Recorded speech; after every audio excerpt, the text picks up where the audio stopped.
Welcome to the Mavens Do It Better podcast. And now, your host, Heather Newman.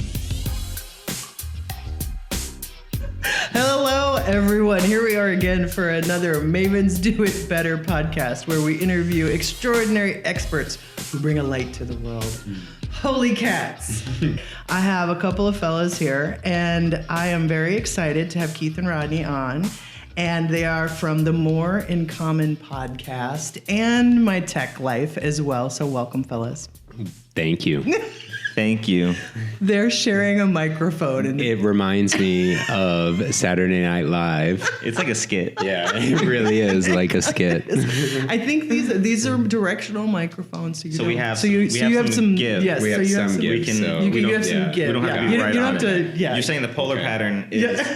I'm so used to being this close with my microphone. So We've got about 40 degrees of deflection. Yeah, you're gonna be all right. So, fellas, you have a podcast as Yes. well, and Something like that. Yeah, something like that. How long has that been going on? 2.5 years. and a I guess half. 3 because it started behind the scenes. it would have been February of 2017 because Yep. that would be 3 years. Absolutely. Is when we started our first pilot. Yes. So it was distributed to about 50 people. did a pilot. I forgot about where we got a whole bunch of feedback and then went live like 5 months I'm later. surprised that we actually ended up going live. That is It awesome. was not our personalities to actually make that happen. And we did. Well, that's fun. But so, was there collaborations on things before that? Because I know you met in college. Yes. We've known each other for about 18 years. Yeah. We met at Purdue. Yeah, there have been some collaborations. Like at the first, we mentioned the flag football championship. Like our friends are extremely talented athletes, and we're okay. Like we're pretty good athletes ourselves. Yeah. Okay. And- I'm like the guns in this room are. They are definitely more talented than we are, though. Let's be very clear. But our talents in the whole endeavor were our juniors. Well, okay, what was our real junior season? Right. Like it was really disappointing. Like we didn't win because we had all the games. same guys. We had this like, Okay. super talented squad. We're like, why aren't we winning games? And then we got together and we're like, we're gonna coach. Right. We're gonna organize cool. and we're gonna say, you belong in this position. You should be a quarterback. I know you like to play wide receiver, but you're the best quarterback. Yeah. Like Right. play that. Don't do that position. Like do Right. like put people in a position to win. And that was I think that was our first. That was our first time of really realizing like we had the ability to do that. Yeah. Yeah. Cool. And then we We had a business idea. We had a business idea where we wanted to start a restaurant, and How many pages was that? I don't want to talk about it. We wrote a What was it? The restaurant gonna be called? 45-page business plan. It's gonna be called The Waiver Wire. Yeah. That was And the it second name. And it was gonna be about like, well, do we want to share that? Like, Well, because it might happen, Because and you it might still need to keep it under happen. wraps, Yeah. right? So we a sports bar. It's sports a bar. in sports Chicago, which is that hard ended to up do. Yeah. going into becoming a website because of some partnership decisions that we had made to bring somebody else on. Oh, which was I see. a real big mistake. We learned about bringing people on as partners. Happens. And, Oh yeah. And It's a good lesson to ended learn up early. being that we divested that company and gave it all to him and said, if you want to do something with this, take go. And he ended up not, which is a sign of the Yeah. partnership that we had. Right. And then we ended up investing in just our time and our careers at Microsoft at that time. Like Rodney had just started at Microsoft. Okay. About a year before. I then got a job at Microsoft, and we're like, let's just focus on this. Yeah. And, we focused on that for 4 years, and we're like, we need to do something again. And the podcast came up. Rodney actually asked me, I was in Chicago at the time. Yep. And he says, I want to start a podcast with you. And I'm like, a what? You know what I mean? Right? Well, yeah, right? Yeah, I had no Yeah. idea what this podcast thing Sure. was. And, and it was like 6 months later, That's awesome. after I moved to Ohio, that we actually started the it. podcast, Yeah. I had Andrew Connell on, and he and Chris Johnson. So they have the MS Cloud show. Yeah. And they were like some of the first like podcasters that I knew in our community, Yeah. and I was like, what are you doing? Yeah. That looks cool. Yeah, and what he's is like, that? he's like, we have this producer and he lives over and where, like, he totally had it dialed. And we Yeah. talked about his history the other day. And Yeah. it's cool to see, folks who started way back, and then those of us who kind of I've been doing it about a year and a half now too, and it's interesting, like figuring it out. Like I spent 9 months playing, figuring out equipment, looking at the Zoom, going and plugging stuff in and going how does this work, and it's not as difficult, I think, as you think. I mean, it's there. You want the sound to be good. Like that's it's number not one, but for sure. Yeah, there's nuances though. Like we've lost episodes. We've lost. Oh yeah. Like straight up. Like I had to call Keith. I'm like, yo, it's not a fun conversation. No, we don't have it. And he's like, what do you mean? And like, because he's a tech guy. Yeah. Okay. So, got it. And I'm like usually like at least double, if not triple, redundant. Right. And he's like, what do you mean we don't have it? I'm like, it didn't. Not on. We lost it everywhere. Yeah. Wow. Yeah. I've had a couple that you hit the wrong button. You don't have your SD card in there. You forgot it. Like totally. Whatever it could be. I mean, it's the SD card. That's a hard one. Yeah. And but it isn't as hard. And like that was the thing when we started it. Agreed. And we've learned. We've learned so much in 2.5 years. Yeah. And it's definitely evolved for us. How many episodes? We're about to publish 67. Okay. So depending on when this goes out. We've recorded though 90. About. Yeah, so we have some bad. Actually, it's probably less than. I think we've recorded maybe 85. Okay. So we have a backlog. Yeah. And we're trying to dwindle that and have a better production schedule. Because, like, for us, when we started the podcast, it was originally just going to be the two of us talking. Right. And we realized, like, that's not really. That's not what we're about. That's not. I don't think that's not what we're offering. Right. And we got a guest. We scrambled. We got a guest. And then we were going once a month. And we're like, we just need to do guests. We were like paycheck to paycheck because we would get a guest and post the episode, edit everything, and have no clue who the next guest would be. Yeah. But we knew we were committing to a monthly release. We're like, we gotta find somebody. Yeah. And so, And so it's really who's next? So we were like, okay. And then we built enough of a cachet that we could invite people, and people were like, yeah, I'm interested. So we started building this backlog, because we never wanted to be in that position. Yep. And then we started releasing. On a whim, we're like, we should go every 2 weeks. Right. Yep. And we're like, oh, so we need a bigger backlog. And then next thing you know, we have all these episodes where it's to a point where, like, our season 2 this year, it will have an episode that will be almost a year since we recorded it. Oh, wow. We just don't want that anymore. We're trying to We're trying to go in the other direction now. Yeah, I got a talking to by my producer. Hey, Annalise. Annalise. Who's amazing. And, and she was like, you cannot give them to me the day before. And I was like, okay. Actually, our producer, it's in the contract. He will charge us more. Yeah. Oh, his rate increases. Okay. It's 24 hours. We didn't need to share that. Annalise, cut this part. Wait, what have I done? What are you doing? What am I saying? Cut. Annalise, I'm lying. It's actually not that. He charges us less because he likes the pressure. Yes. That's what happens. He works better. He's a procrastinator. And it's a weird back charge where it goes back on my Amex. How long is it? Okay. Like, what's your target to release? We drop almost weekly on Thursdays. Wow. Yeah. And after, like, do you have a backlog or do you? I do now. Okay. Yeah. And I got to, so I was maybe 3 deep, Okay, and now I'm probably 8, 9. So what's your biggest learning thus far? Or takeaway or?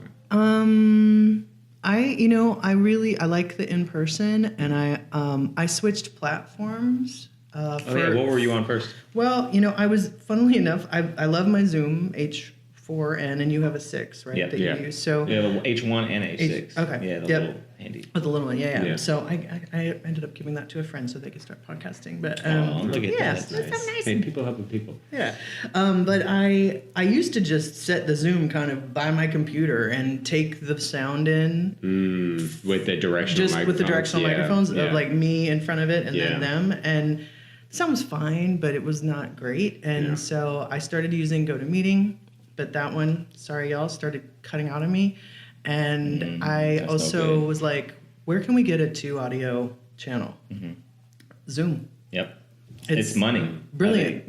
Yeah. I mean, it's brilliant. So I switched to Zoom, and then I also started putting in, hey, if you want to do a video, or just we'll turn on video, and everybody's been like, yeah.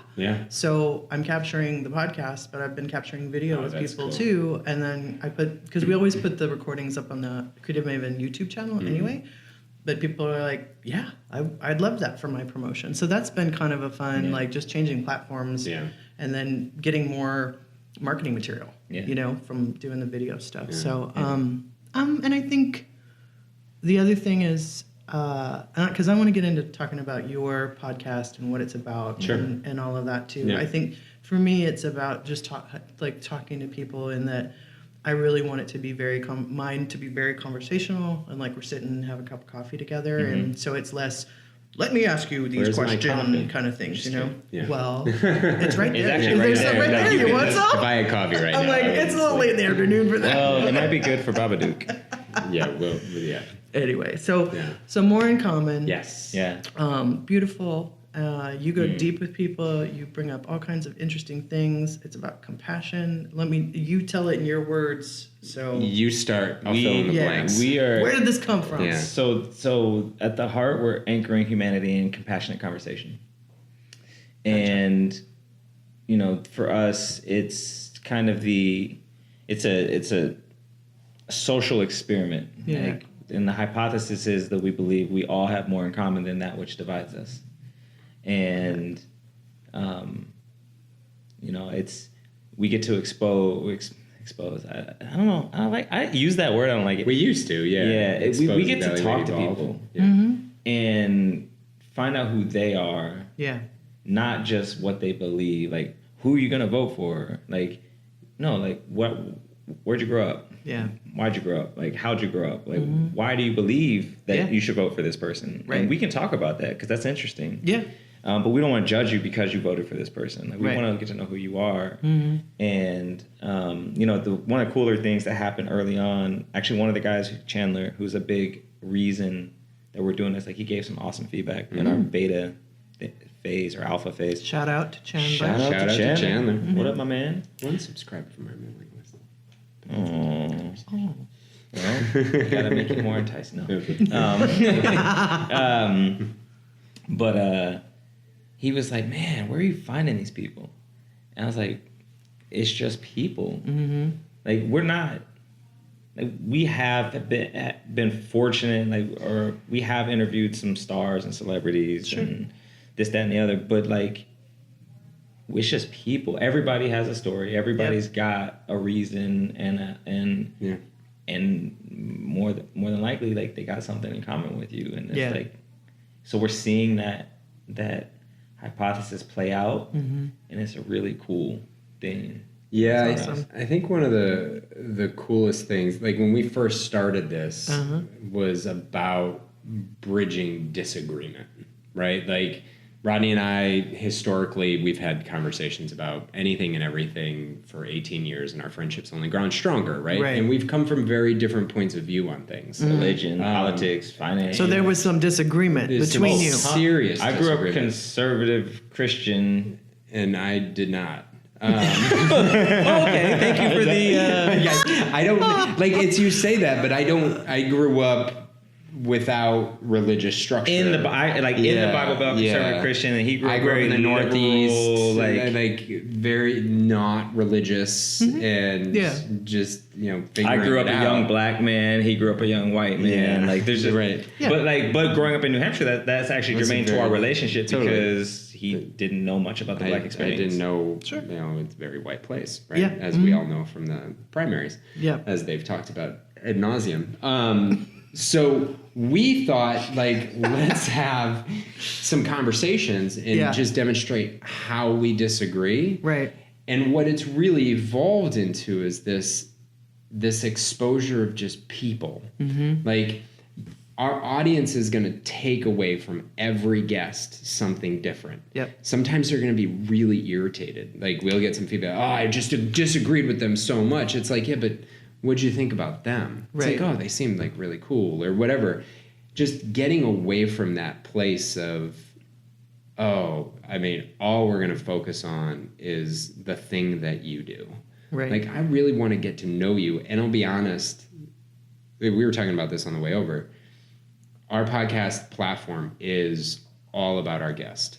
Like, we want to give our audience something, don't get me wrong, but we just want our guests to feel comfortable, feel like they're in a space to be themselves, that they're talking to people who hear them and listen to them, and we can just have an open and honest dialogue. And if we accomplish that, like, then cool. I want other people to hear that more than like hear the words that are said. Like, I want that sincerity. So we end up getting really deep in things. I mean, we've had 2 guests tell us about sexual assaults that they've never exposed to the public. Wow. And like, things come up, and it's just it's a super fun. So I've learned a ton about myself. I've learned a ton about the reality of like the things that we think.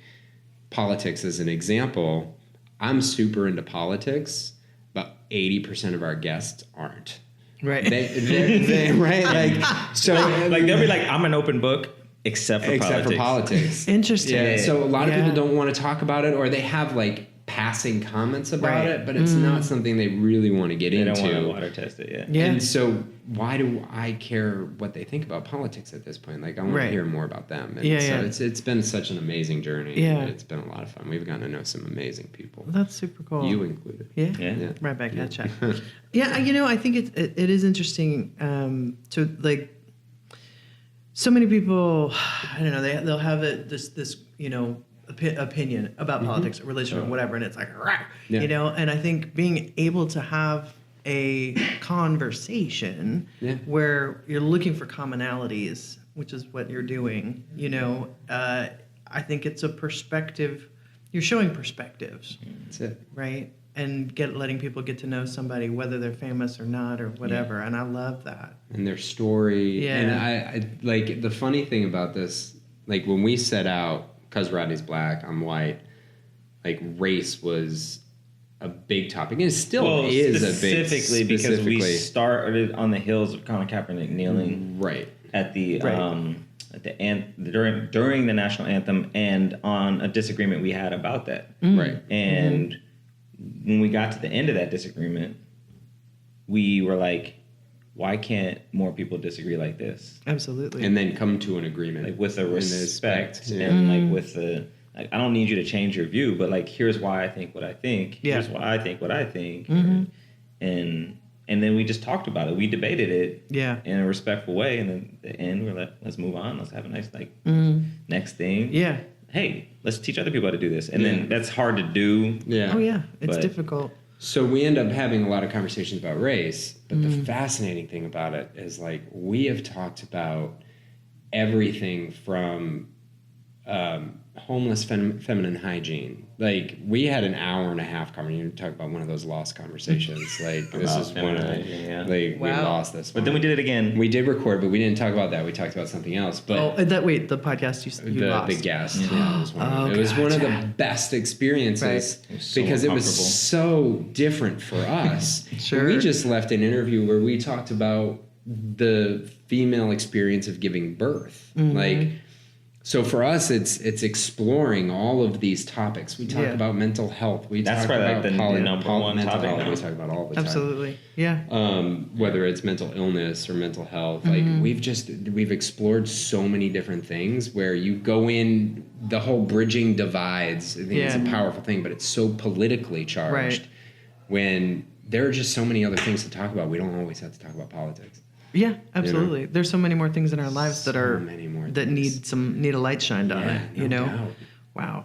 Yeah. So have you had some heated guests ever? So funny, we've had one guest that was intentionally political from a conservative point of view. Okay. But it wasn't heated. But it wasn't heated in any way. Like, we think back to that conversation a lot, and, like, I think about it because part of me wants to, you know, it's like, we've got to challenge people. Like, that's, at that time, this was like 2 years ago. I look back on it now, I'm like, we served our purpose in that. Like, she expressed her opinions. We didn't necessarily agree. We left that conversation feeling great.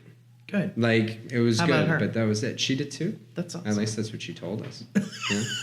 Yeah, but we haven't had any heated ones. We've disagreed. You get those moments of disagreement, but it's that's just not our style. Like, I don't have. It's not mine either. I mean, yeah. I like talking about that stuff with people. I love talking to people who have a different opinion. Than I do on all kinds of issues. I think for us too, our it's takes like, aren't really hot. You know, they're kind of like lukewarm. So I think people can receive them a little bit easier. I agree. And quite honestly, like I want to understand. Like if someone is what they say they are, like I want to unpack it. Like where does that come from, and why is that your stance? Because then I actually might not agree with the thoughts, but it's like now I can receive your stance a little bit more, unless of course it's super bigoted, and then we're probably not going to have you on the show anyway. Yeah, right. Yeah, that's kind of a non-starter. No, I agree with you completely. Yeah. So both of you, to dig a little bit more into origin story.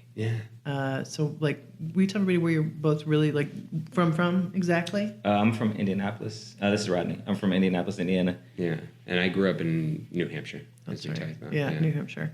Yeah, I lived in Zionsville for a bit. Oh yeah, one of my best friends was from Zionsville. I was in the blizzard of '78 or whatever that was. Pre-us. I know. Existed. I was like you. I know you were glimmers in someone's eyes. Zionsville, man. One of my proudest wrestling matches happened in Zionsville. Really? That's so fun. Midwest. How do you feel about being from the Midwest? Right now, I don't really have a strong feeling. It serves me well out here in LA, I think. For the most part, I think there were some things like the Midwest niceness, which I'm just now starting to realize, and I've done work to just not be nice just to be nice, because that has not always served me. But as far as like my values and family and everything, like that's absolutely served me. I never want to go back to live. I don't either. And why is that for you? It's a dilemma for me because like we have kids and our families there, and I would like them to be around family, but I don't want to go back. Yeah. It's weather is one. That's top of the list. For sure. Yeah. And my immediate family are all on the West Coast. Oh, okay. You know, so my extended family are there, and I see them usually once a year or so. Yeah. But like my people, for the most part, are out here. So, you know. Energy is another one for me. Like I just vibe with LA. I vibe with the West Coast. I love the fact that when I got here and I got to a Costco and I called my wife, who was white, and I'm like, yo, we're both minorities. Like I didn't see a single white person or black person. I saw Latino and Asian, and like I was just like, this is dope. Like I'm used to black and white, mainly white, and like just being extremely uncomfortable because I'm the only like pigmented person in and like I was so comfortable with being uncomfortable that I didn't even realize how uncomfortable I was till I left that shit. Right. And then I go back now and I'm like, shit, like there are eyes on me all the time. Right. And like here, it's none of that. Yeah, no, for sure. Yeah. How about you, East Coastie? And I know you live in Ohio. I live in Ohio, so I live in the Midwest. Yeah. I don't have an identity to the Northeast. Okay. Like it's hard for me. Like I don't ever want to live in New Hampshire again. Right. There's a. I always like to describe it, and I never like to throw shade on anything, but not publicly. At least you own it. Yeah, right. Yeah, like I want to be honest. Do I need to turn this off? Like, No. But the motto of the state is live free or die. Yeah. Right. And very much how I grew up in that environment was in the town I grew up in. Like, there's not a whole lot of imparting, people interjecting to especially as a youth, like to really help drive home that there are certain things that you should do. My parents were divorced and I'm an only child, so I did spend a lot of time just trying to figure things out, and it never was for me the social identity of the place I lived. Gotcha. So I didn't realize that until I left. And then, you know, I lived in, I went to Purdue, On the road? where Rodney and I met, moved to Western New York, then lived in Chicago. And I think in Chicago, especially when I first moved you there. just glossed over like the greatest part, because when we met, you were moving in with a girlfriend at the time. You were moving into your place. My place. Your dorm. Yeah. And he lived across the hall from me. Yep. And you had a truck. I had a truck. And I had a fake ID. No. My girlfriend at the Oh, time no. She was 21, yeah. but I did have a fake ID. Yeah. So But she was 21. You had the wheels. Oh, so I said it backwards. We took the U-Haul that you had, and we went down to the liquor store, and then we all got drunk together. So, like, breaking bread is cool, but, like, maybe if you just get drunk with some new people. Yeah, you know, we became friends instantly. So, like, for me, like, where I live is, I do feel that sense of lost community. Because, like, being in the Midwest, it's different. Especially for, like, my wife and I, we're very consistent in our way of being authoritative parents. So providing structure, but not yelling, screaming, not that life. And there's just not a lot of that. So we don't get a lot of people that we connect with. Whereas like here, there's more of that. Yeah. So we miss those types of opportunities, but we're around family. Like my mom moved out there. Oh, okay. So we have grandparents and everything, and like having that ecosystem nearby. And I like the weather. I like snow. I like winter sports and all that stuff. And I Rodney's shaking his head. head. I know. I'm on demand. It's I'm on demand with snow. So like that for me, I love being out there. Yeah. I love Ohio, and I like the culture of success that Ohio brings, which is something that is not New Hampshire. Right. Unless you're a Bengals fan. That's fair. Or a Browns fan. You're an NFL fan in Ohio. Let's be honest. Kind of mom. I keep my sports allegiance. College to is the cool. Northeast, Yeah, though. absolutely. Yeah, the Buckeyes do a good job. I'm going to flip a little bit to, we talk a lot about personal brand and promotions and stuff because we with the marketing hat on and our listeners, like, what do you think as far as personal brand? Like what's most important? Like something that you're like, ooh, personal brand, this is something that's really important, or a tactic you use to build yours, or a piece of technology? Well, I would say I'll start by a tactic, and then I'll let you, because this is your wheel. Hire someone to help you. Because this is branding from a natural alignment is not Either of us. Mm-hmm. So he's psychology. I'm engineering. but it's nothing not to do with marketing. marketing. Like we learned so much. So we hired a brand coach to help organize. Like shout out to Rich. This long. Because we could explain what we do, like the fact that we are at a place where we can say we're anchoring humanity and compassionate conversation. Long journey, months, 2.5 years, 3 years, 3 years in the making to get to that point. Wow, So that's one thing. That's all I was going to say. I have other thoughts, but I'll let you tackle the rest of this because this is your wheel. But this is like a personal, like you said, from like a personal standpoint. Sure. Okay, so I would say like the biggest things are being intentional and being, and I'm gonna use the word and then I'll try and define it. Maybe be authentic. Like it's overly used, and I think people don't know what it means. But like really be you, and you got to know who you are to do that. Which that's the hard part. Yeah. Like. Agreed. I think that's why people say it so much. It's like like it's easy to tell when you see it. In somebody else, because I think humans are really good at bullshit detecting. Are we allowed to cuss? Yeah. Okay, cool. I didn't ask. I'm like, okay. If anything, they'll get bleeped out. Like our bullshit detectors are actually, even if you're barely tapped into your instincts, like you can tell when something's just off. But when it's on, it's like, man, like when somebody's doing their thing, it's like, man, that's impressive. I love this. But it's hard to get to that unless you've been fortunate and blessed to like do the work throughout your life. So, like being really intentional with what you put out there and promoting yourself, and like, which also requires more work of like loving yourself enough and caring about yourself enough to believe that you're worthwhile and that people should take up whatever your cause or mission. It's one of those things like for us, when you think about the sincerity, that authenticity, our brand is us. Like, and it took us a long time because you have to shut down the ego and you really need to tap into like what is it that people are buying into? Absolutely. Right. And I guess it depends on the product and all that stuff. But even then, you can hear Simon Sinek talk about it all day long between Microsoft and Apple back when he was doing The Power of Why. But and that for us, I'd love it to just be all about me, because your ego screams like it is. But at the end of the day, the power of our platform is the connection he and I have, and the way we go about it, and accepting that and embracing that. It took us a while. Even the fact that I'll sit here and cuss and he won't, that took a while for us to be like, well, how do we want to manage that in our platform?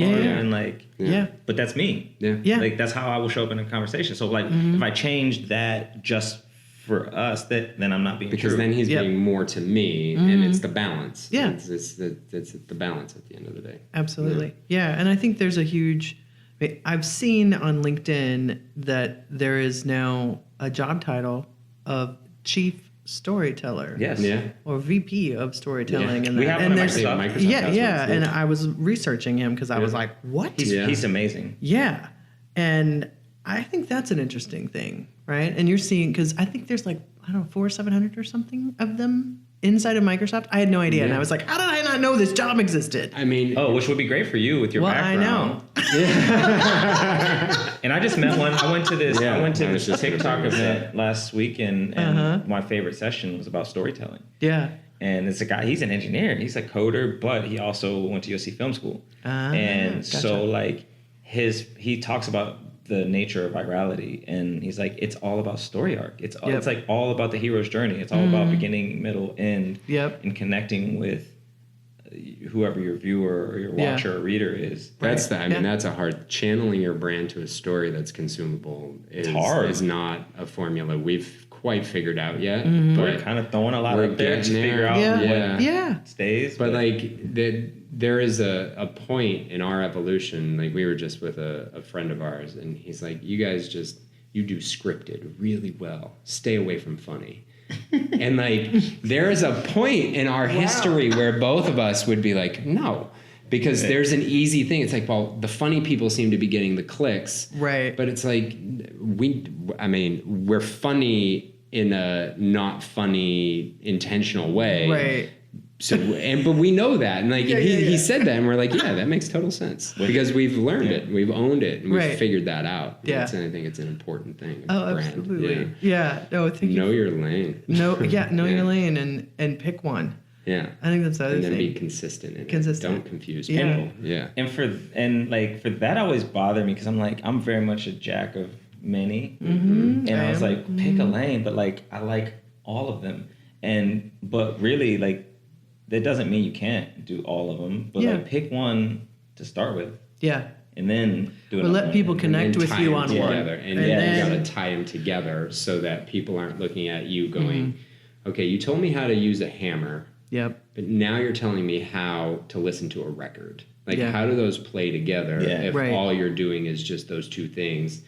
Do one, tie them together, and make sure that there's a consistent message. Yeah. Exactly. Yeah. Thank you for that. Yeah, we've been talking to everybody about that a little bit. Any favorite pieces of technology you use for that kind of stuff? For brand? Yeah. Or where you play heaviest, do you think? That would be you to answer that one. Because you said TikTok, that's the new one. We're trying to figure it out. I am as well. I went and claimed my name. That's what I've been telling everybody. You may not play on TikTok right now, but y'all go get your name so that you have it. Yeah, we got if you want it. So TikTok's gonna be a big one because it's the Wild West days right now. It's what Instagram was 6 years ago.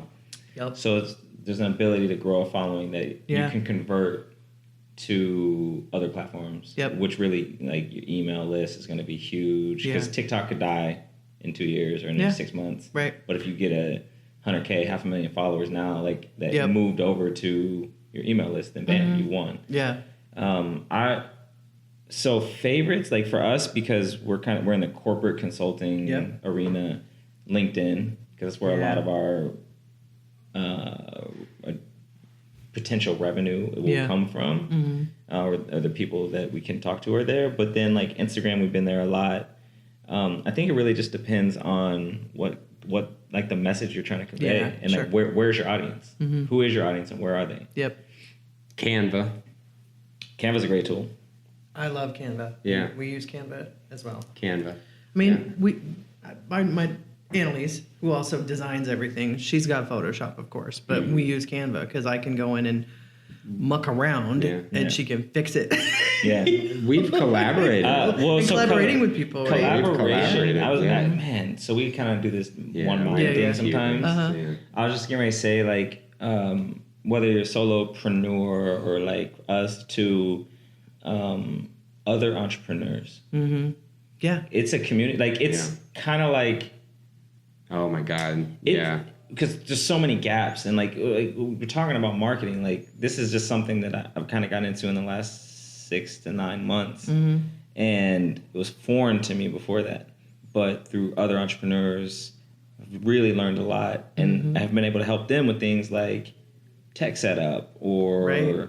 And so you can do some exchange swap because, I mean, the community of entrepreneurs is an amazing ecosystem that we never knew. So like we're getting help with our website redesign while we're providing podcast assistance and editing, right? Like, Great. So being able to do that has been helpful. And what's the tool you use to schedule the content calendar? Oh, Later.com. Later.com? Yeah, Okay. so it's kind of like Hootsuite or Plan, Plann. So it's like we can schedule out our social posts. Oh, like Buffer as well. Yeah, like Buffer. Okay. Exactly. That's money. Absolutely. So, Definitely like that. cool. Yeah. Love it. So, amazing podcast, building brands, working at Microsoft, boilering up. Boiler All up. the time. Boiling up and hammering down. Dads. and dads as well. Husbands. So, last question for you both. And I don't know who goes first. You I have don't to either. Flip a coin. We'll have to see. Yeah, let's Rochambeau for it. So I always ask everyone, I'm interested in moments and sparks in our lives. Yeah. And whether or not we pay attention to them and which ones we do and we don't. And so can you share with our listeners a spark, moment, person, place, thing, moment, book that seats you who you are today that comes to mind that you'd like to share? We were very fortunate to work for Microsoft. Yeah. And I'll say in many ways, while it may not align to who I am, it's been a blessing, and we had the opportunity to sit in a high performance training from a company called Compete to Create that is directly partnered with Microsoft. It's Pete Carroll runs it with Dr. Mike Gervais, and there's a great podcast. Yeah, Finding Mastery. If you want to get to know more about it, like their whole alignment is about how people are high performers, like, and they bring that to the corporate world and try and deconstruct it. And, I'll never forget. So I had the opportunity to sit in one of the first ones that we had ever done as a company because it was in Chicago, and I just happened to have been living there at the time. Right. And Dr. Mike actually delivered it. And I was so burnt out. I had just gotten passed over for a manager job. Like, I'd been doing the same job for a little while, and I was toast, and I just wasn't in a good place, right? Yeah. And I went in there, and after I think it was an 8-hour training. It was an all day. Changed my life. Literally, like, I'd never meditated before. I started meditating. And as a result of that, and then many other things along the way, led to the opportunity to do this. If it weren't for that, I don't think I would have ever started this podcast. Wow. For so many personal development reasons. Yeah. Sure. Yeah, that training definitely meant a lot to me as well. But I will say,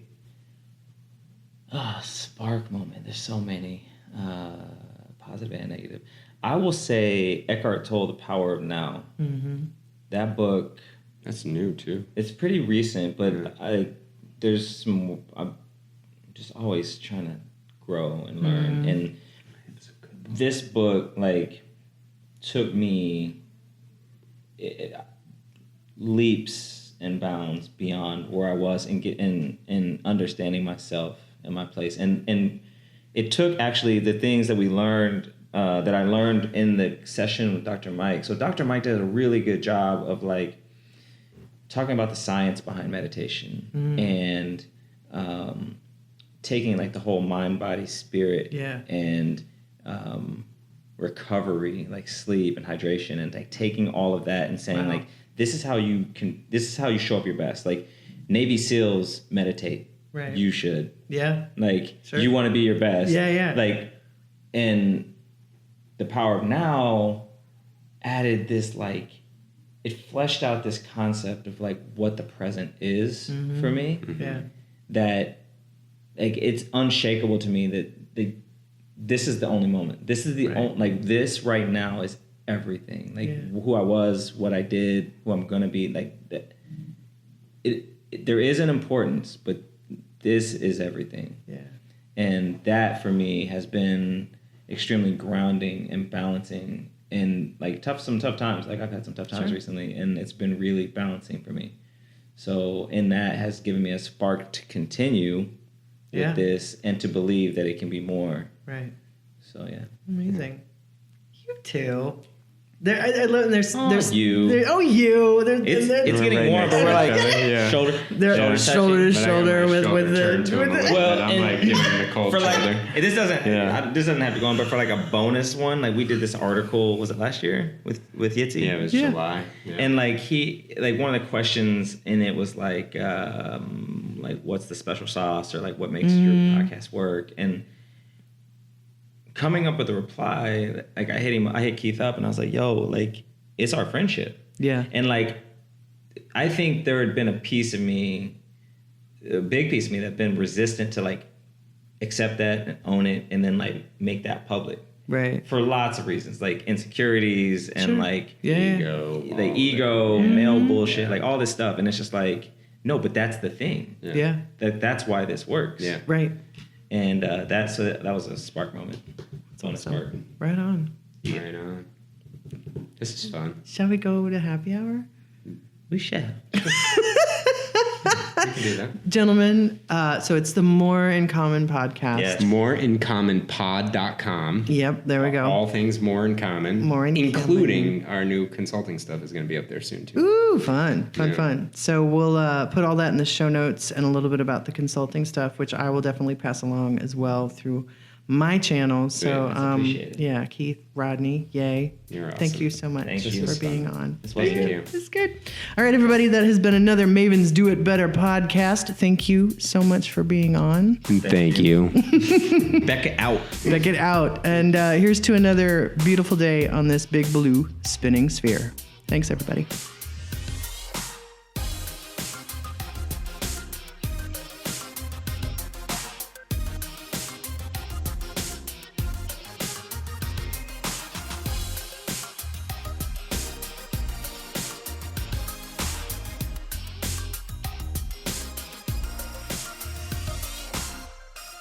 The original music on this podcast was created by Jesse Case.